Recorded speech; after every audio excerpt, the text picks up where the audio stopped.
नमस्कार। संगीत प्रश्नोत्तरी भाग 114 में आपका हार्दिक स्वागत है, अभिनंदन है। आज हम बात करेंगे संगीत शिक्षा संबंधी मार्गदर्शन तथ्य। मार्गदर्शक करने वाले जो तथ्य है उनके ऊपर प्रकाश डालेंगे इस वीडियो के माध्यम से।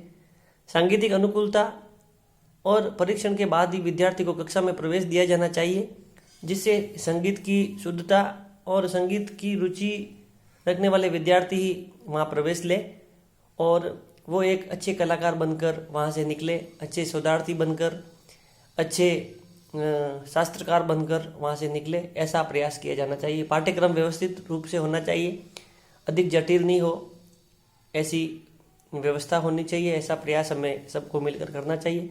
पाठ्यक्रम का पूरा अभ्यास होना चाहिए। कक्षा में विद्यार्थियों की संख्या का नियमन होना चाहिए। विद्यार्थियों की संख्या कितनी होगी और अधिक ना हो, कम ना हो, एक निश्चित अनुपात में अध्यापक और छात्रों का अनुपात निश्चित होना चाहिए, जिससे संगीत की शिक्षा देने में असुविधा न हो।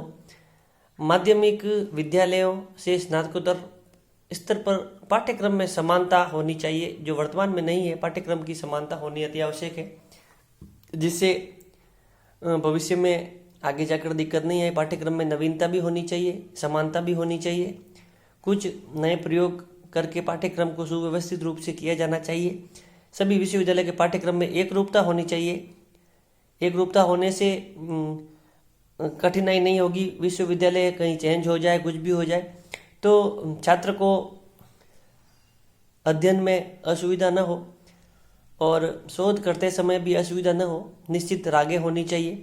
शास्त्रीय संगीत के साथ नियमित पाठ्यक्रम में लोक संगीत, सुगम संगीत, सरल संगीत आदि तत्वों का सम्मिलित होना अति आवश्यक है, क्योंकि शास्त्रीय संगीत की जटिलता को छात्र प्रारंभिक स्तर पर उसको अधिक जटिल लगता है, लेकिन लोक संगीत, सुगम संगीत आदि तत्व जब साथ हो जाएंगे तो शास्त्रीय संगीत उसको अधिक जटिल नहीं लगेगा और वो संगीत के और आकर्षित होगा और संगीत विषय को बढ़ावा मिलेगा। पाठ्यक्रम में ऐतिहासिक तथ्यों का क्रमिक विकास होना चाहिए।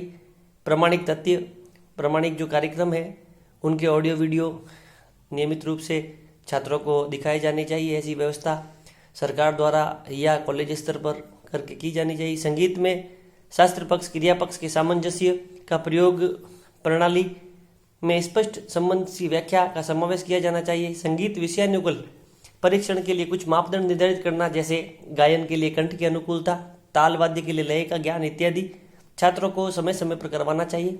पुस्तकालयों में पाठ्यक्रम के अनुसार पुस्तकें होनी चाहिए। पुस्तकालय पाठ्य पुस्तकों से युक्त होना चाहिए और उनका स्तर अच्छा होना चाहिए। शोध की दृष्टि से जो लिखी गई हो पुस्तकें, ऐसी पुस्तकों का समावेश पुस्तकालय में होना चाहिए, जिससे विद्यार्थी को एक प्रमाणिक और सटीक जानकारी मिल सकेगी, जो संगीत को एक आगे ले जाने में सहायक सिद्ध होगी। शिक्षण प्रक्रिया में मौखिक शिक्षण के साथ साथ श्यामपट्ट, चार्ट, मंच प्रदर्शन, व्यक्तिक, सामूहिक अभ्यास पद्धति द्वारा प्रयोग किया जाना चाहिए। संगीत शिक्षा का उद्देश्य निर्धारित कर संगीत के प्रचार प्रसार के साथ साथ योग्य शिक्षक, कलाकार, श्रोता, साधक, शास्त्रकार आदि को उत्पन्न करना एक अध्यापक का, एक व्याख्याता का दायित्व होना चाहिए कि शुद्ध श्रोता, शास्त्रकार, संगीत कलाकार वहाँ से निकले। अन्य विषयों की भांति संगीत को भी विषय के रूप में स्थान दिलवाना यह बहुत महत्वपूर्ण कार्य है। ऊपर दिए गए तथ्यों की जानकारी से निष्कर्ष निकलता है कि बाल्यकाल, यौवन अवस्था, संगीत के प्रयोजन और प्रकाश डालने के उपरांत स्नातक, स्नातकोत्तर स्तर पर संगीत शिक्षण पद्धति के मूल समस्याओं पर विचार करना अत्यंत आवश्यक है, क्योंकि इस स्तर पर आकर विद्यार्थी की संगीत की शिक्षा पूर्ण समझी जाती है और जब वो शिक्षा पूर्ण हो जाती है तो उसको संगीत का कलाविद या कलाकार के रूप में उसको उपाधि प्रदान कर दी जाती है और उसे एक संपूर्ण संगीतज्ञ घोषित कर दिया जाता है, क्योंकि डिग्री उसको मिल जाती है।